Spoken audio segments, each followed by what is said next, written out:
Isang magandang hapon mga kasari-sari ko dyan. Kumusta po kayo? Kumusta ang inyong tindahan? Sana po ang lahat maayos ang benta ngayong hapon na ito. So ngayon, hindi ako magmo-motivate sa inyo pero gusto ko maalala ninyo, ma-inspired kayong muli sa sasabihin ko. Sana. At saka yung iba alam ko makakarelate.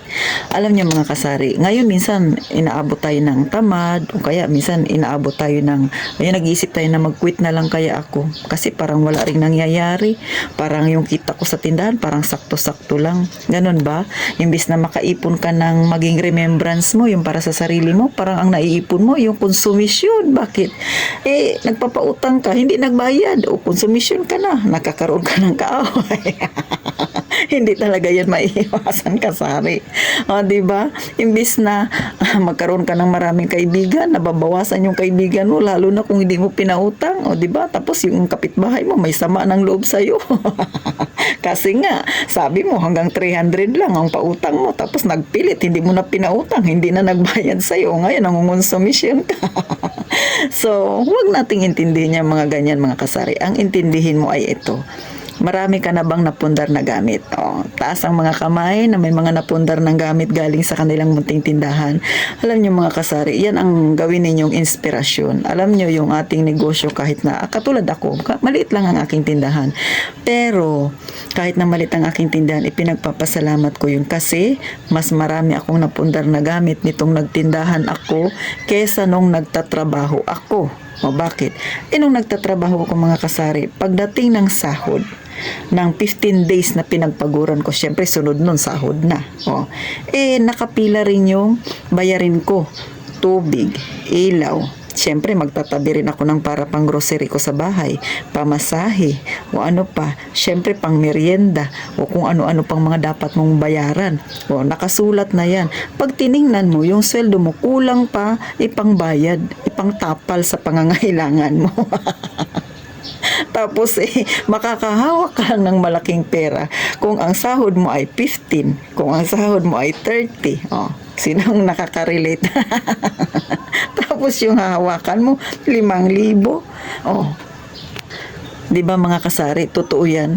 Pag nagtatrabaho ka, ang 15 days mo, lalo dito sa amin sa Palawan, mga kasari, naalala ko parang 220 yung inabutan ko no, na minimum. Pinakaunang-unang naabutan kong minimum dito sa amin, mga kasari, ay 180. Ano ako noon, pump attendant doon sa Petron, yung naglalagay ng gasolina. So, na-experience ko yun, 180. Kalain mo yun araw-araw, 180. Pamasahe mo pa. Balikan, merienda mo pa, ay magbabaon ka pa. Di ba kulang talaga. Paano na lang kung nangungupahan ka? Tapos kasusweldo mo pa lang, ilang araw pa lang, bilang kabarya na lang yung naiwan sa'yo. Sige nga, pero ikumpara mo na ngayon na may tindahan ka. Syempre, makakarelate nito yung kagaya kong empleyado noon na ngayon ay may tindahan na. Ngayon na may tindahan ka na, di ba araw-araw kang humahawak ng pera at hindi lang 100 ang nahahawakan mo. Kung malaki ang tindahan mo, malaki rin ang hahawakan mong pera. Kung maliit ang tindahan mo, minsan malaki pa rin ang pera mo, lalo na kung ang negosyo mo ay bonggang-bongga talagang nag-boom dyan sa area ninyo. Di ba mga kasari? Kaya, huwag kang mawawalan ng pag-asa na, Titin, konti lang ang benta ko. Kung ikumpara mo, kung nagtrabaho ka, sus Mariusip, di ba? Kung magtrabaho ka, makakasama mo, minsan nakakaaway mo, mga kasama mo na feeling boss sila. Di ba? Kala mo sila yung tagapagmana ng kumpanya kung makareact lagi sa'yo, kung makakomment lagi sa ginagawa mo. Kaya ako, mas pipiliin ko na lang na magnegosyo ako. Maliban pa dyan, hindi lang mga kasama mo yung problema mo. Minsan, amo mo rin. Yung amo mo na pakiramdam mo, nabili niya na yung pagkatao mo kung makautos siya sa'yo. Diba? Tapos yung sahod lang naman, minimum.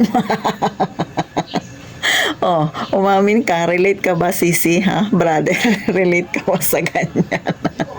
Diba? Kaya kung may tindahan kayo, pagyamanin ninyo. Huwag kayong basta-basta mag-quit. Kunting problema lang, Titin, magkukwit na ako kasi matumal. Ay, wag. Sige nga, mag-apply ka ng trabaho. Lalo na nalala ko nung nag-apply ako ng trabaho, mga kasari, gwardiya. Kailangan nag-training ka. Magkano ang training nun? Gumastos ako ng nasa kulang-kulang 6,000. Training pa lang yun, ha? Uniform mo. Kung ngayon ka magiging gwardiya, uniform mo, mahina-hina ang 10,000 kasi yung uniform napakamahal na. Kung magpapatahi ka, tapos may mga patches pa yan na ilalagay. Tapos, ang tagal-tagal mong sasahod. Tapos kung gwardiya ang applyan mo ha, tapos lahat ng empleyado halos pakiramdam nila, bossing mo sila. Naku, pag may binabantay, lalo na ako, na-assign ako noon sa mall. Ay naku, mga supervisor ng mall, akala mo sila yung may-ari, makautos-utos sa gwardiya. Kaya wag na lang. Kaya sa totoo lang, ayoko nang bumalik sa pagiging empleyado. Ayoko nang maging empleyado kasi ngayon may negosyo na ako. Hindi ko na babalikan ang pagiging empleyado ko. Pero hindi ko sinasabi na pangit maging empleyado. Siyempre, nanggaling ako dyan. Pero sabi ko nga, ayoko nang balikan kasi naranasan ko na. Mas masarap po yung may sarili kang negosyo.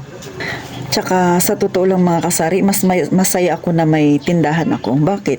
Kasi kung ikukumpara ko yung savings ko nung ako ay nagtatrabaho, maliit lang. Ngayon na may tindahan ako, mas triple yung laking naiipon ko kumpara ko sa nung nagtatrabaho pa ako mga kasari. Siguro yung pinakamaganda lang sa nung nagtatrabaho ako ay may SSS, may pag-ibig. So siyempre kinakaltas na yung mga kasari. So meron ka na kaagad na pag tumanda ka pag SSS, meron ka na kaagad na magiging pension kung sakasakali na maabot mo yung 10 years mahigit. Pero ngayon na may tindahan ako, ganun din kasi ako ay naghuhulog pa rin ng SSS ko mga kasari. So dito ko pa rin kinukuha sa aking tindahan, o di ba? Maliban pa doon, marami akong mga gamit na nabili na sa aking tindahan. Kadalasan ang investment ko mga kasari ay alahas. So doon ako nagpo-focus. Kayo ba? Ano ba ang mga nabili ninyo, naging investment ninyo na nanggaling diyan sa inyong tindahan? Kaya ikaw na may tindahan, huwag kang basta uurong pagka may problema sa tindahan mo.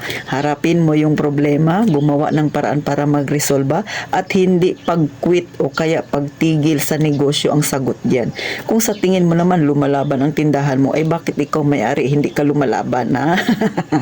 Kaya ko sinasabi ito sa inyo mga kasari para ma-inspired kayo uli, para maibalik ulit yung tapang ninyo, yung sigasig ng inyong puso noong kayo'y nag-uumpisa pa lang. Kasi kailangan niya ng inyong negosyo. Dapat kayo mismo na may-ari malakas ang loob na ipagpatuloy ang negosyo. Kasi kung ikaw na mismo ang aayaw sa iyong negosyo, kasi nga maraming mga problema, aayaw na rin sa iyo ang grasya.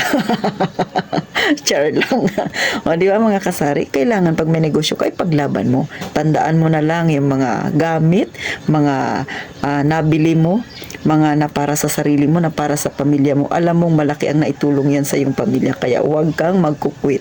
Sana ma-inspired ka palalo na pagbutihin pa ang pagtitindahan kasi alam mo malaki ang naging pakinabang mo dyan. So paano mga kasari, sana kahit papano inapangiti kayo ni Ate Tintin, na real talk yung iba dyan. At syempre, yung iba naalala nila kung paano sila nag-umpisa. Kapag nakikita nila na oo nga, marami akong gamit na nabili galing sa tindahan ko. Aba, malay mo, mamotivate kayo lalo na ipagpatuloy pa at saka mas lalo pang maging malakas at matatag ang loob ninyo dyan sa inyong negosyo.